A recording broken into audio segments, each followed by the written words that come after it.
Wisdom shines in talks with Sri Ramana Maharshi. My comments bring this profound wisdom into your experience. I'm Richard. Welcome. I'm reviewing and commenting on the book Talks with Sri Ramana Maharshi. Today is talk 227. The Master observed, being of the nature of bliss, why does one continue to crave for happiness? To be rid of that craving is itself salvation. The scriptures say, you are that. The imparting of that knowledge is their purpose. The realization must be by your finding out who you are and abiding as that is, yourself. To be repeating, I am that, or not this, is only a waste of time. For the worthy disciple, the work lies within himself, and not without. As Bhagavan was descending the hill, one of the workers just outside the ashram stopped to work and was about to prostrate before the master. Then the master said, to engage in your duty is the true prostration. The master's attendants asked, how? Maharshi, to perform one's duty carefully is the greatest service to God. Then, smiling, he entered the hall. In this dialogue, Ramana Maharshi talks about the essence of true happiness, the internal path to realization, and the deep meaning of duty. First is Ramana raising the paradox of why, if your nature is bliss, there is still a persistent craving for happiness.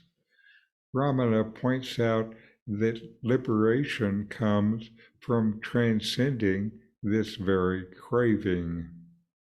Salvation, he says, is found in being rid of the incessant craving for happiness.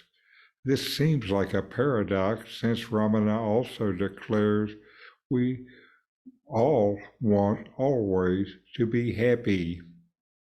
You do not get rid of your search for happiness. Rather, Ramana redirects you to search within yourself.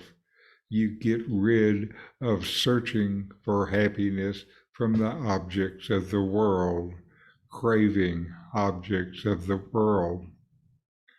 Ramana then directs attention to a fundamental teaching of Advaita Vedanta, saying, you are that. This non-dual declaration encapsulates the essence of self-realization. The purpose of scriptures, says Ramana, is to impart this knowledge so you can recognize your true nature. However, he emphasizes that the realization is not through mere repetition of phrases like I am that or not this. Instead, it demands a deeper experiential introspection and investigation to know your true self. This leads to abiding as that self, which you are. Ramana dismisses external rituals or verbal affirmations as a waste of time for those genuinely seeking realization. The key is in the inner journey, in finding out your real identity, who you truly are, and abiding, remaining as that in the self. the I am consciousness. The dialogue takes a practical turn as Ramana descends the hill, encountering a worker about to prostrate before him.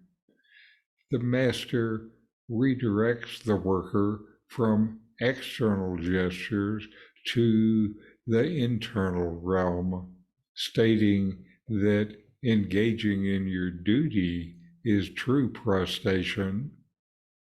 Duty, says Ramana, is a form of worship and service to God.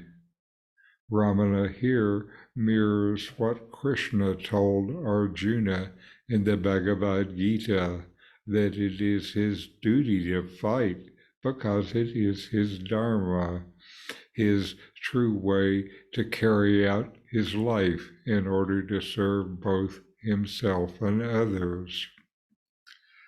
The attendant seeks clarification, asking how performing duty is the greatest service to God. Maharshi responds, saying that meticulously carrying out your responsibilities is a genuine and meaningful expression of devotion. It underscores the idea that true spiritual practice extends beyond rituals or verbal affirmations. It encompasses our actions and responsibilities in the world. Ramana concludes the dialogue with a subtle smile, symbolizing the simplicity and profundity of the teaching. Then Ramana enters the old hall, demonstrating Ramana's following of his own Dharma. This exchange is typical of Ramana Maharshi, emphasizing self-realization through inner exploration and the integration of spiritual knowledge into your everyday life. So inquire, know yourself, and be always free and at peace. These videos bring Ramana's teachings into your direct experience. Click subscribe to see more. Click thumbs up to like, and send questions and start a dialogue with a comment.